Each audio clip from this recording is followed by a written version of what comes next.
GST return ഫയലിങ്ങും അതുപോലെ income tax return ഫയലിങ്ങൊക്കെ നിങ്ങൾക്ക് energy വിദ്യ site use ചെയ്തിട്ട് പ്രാക്ടീസ് ചെയ്യാവുന്നതാണ്. നിങ്ങൾക്ക് സിസ്റ്റം ഇല്ലാന്നുണ്ടെങ്കിൽ നിങ്ങളുടെ കയ്യിലുള്ള ഫോൺ യൂസ് ചെയ്തിട്ടും നിങ്ങൾക്കത് പ്രാക്ടീസ് ചെയ്യാനായിട്ട് പറ്റും. ഇവിടെ ഇപ്പോൾ മൊബൈലിൽ ഗൂഗിൾ ക്രോമാണ് എടുത്തിട്ടുള്ളത്. ക്രോമിൽ അവൈലബിൾ ആയിട്ടുള്ള യൂസർ നെയിമും പാസ്വേഡും എൻ്റർ ചെയ്യുക, ലോഗിൻ ചെയ്യുക.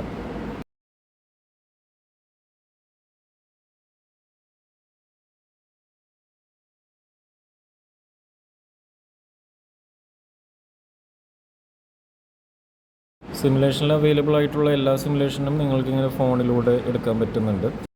ഇവിടെ ഇപ്പോൾ നമ്മൾ GST റിട്ടേൺ ഫയലിംഗ് ആണ് സിമുലേഷൻ ഫോണിലൂടെ ചെയ്യാനായിട്ട് നോക്കുന്നത്.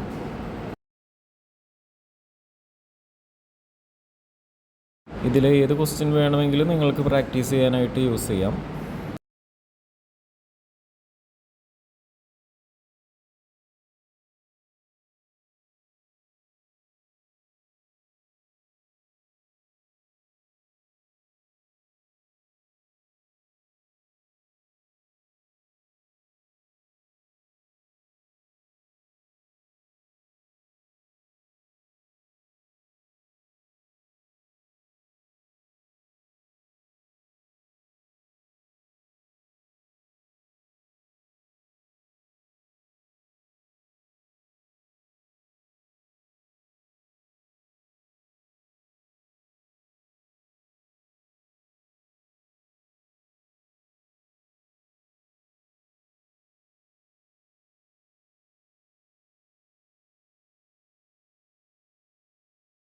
സിമുലേഷൻ വിൻഡോ നമ്മൾ സ്റ്റാർട്ട് ടാസ്ക് കൊടുക്കുമ്പോൾ പുതിയൊരു ടാബിലായിരിക്കും ഓപ്പൺ ആവുന്നത്. അപ്പോൾ ടാബ്സ് തമ്മിൽ നിങ്ങൾ തന്നെ ടോഗിൾ ചെയ്യണം. മുകളിലുള്ള ടാബ് ഐക്കൺ ക്ലിക്ക് ചെയ്ത് കഴിഞ്ഞിട്ടുണ്ടെങ്കിൽ നിങ്ങൾക്ക് ക്വസ്റ്റ്യനും സിമുലേഷൻ സൈറ്റും തമ്മിൽ ടോഗിൾ ചെയ്യാൻ പറ്റും. ഇവിടെ ഇപ്പോൾ ഈ ടാബ് സിമ്പിളാണ് ക്ലിക്ക് ചെയ്യുന്നത്.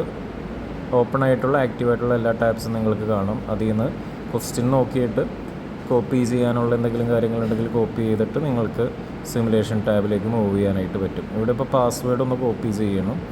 പാസ്വേഡ് കോപ്പി ചെയ്തിട്ട് നമ്മൾ സിമുലേഷൻ്റെ ടാബിലേക്ക് പോകുന്നു.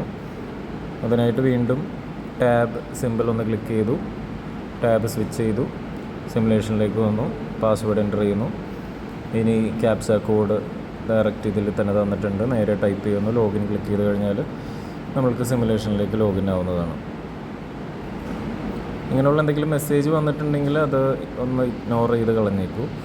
ഇനി നമുക്ക് ബാക്കിയുള്ള എല്ലാവരും നമ്മൾ സിസ്റ്റത്തിൽ ചെയ്യുന്നത് പോലെ തന്നെ നിങ്ങൾക്ക് നിങ്ങളുടെ ഫോണിലും ചെയ്യാനായിട്ട് പറ്റും.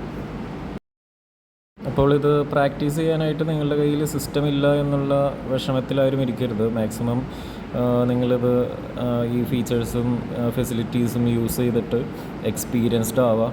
നമുക്ക് വേണ്ടത് ഇങ്ങനെയുള്ള കാര്യങ്ങളും റിട്ടേൺ ഫയലിങ്ങും ഇൻകം ടാക്സ് റിട്ടേൺ ഫയലിങ്ങും എല്ലാവരും ചെയ്യാനറിയാം എന്നുള്ളൊരു കോൺഫിഡൻസാണ് വേണ്ടത്. അപ്പോൾ ആ കോൺഫിഡൻസോടെ നിങ്ങൾ ഓരോ ഇൻ്റർവ്യൂസും അറ്റൻഡ് ചെയ്യുക.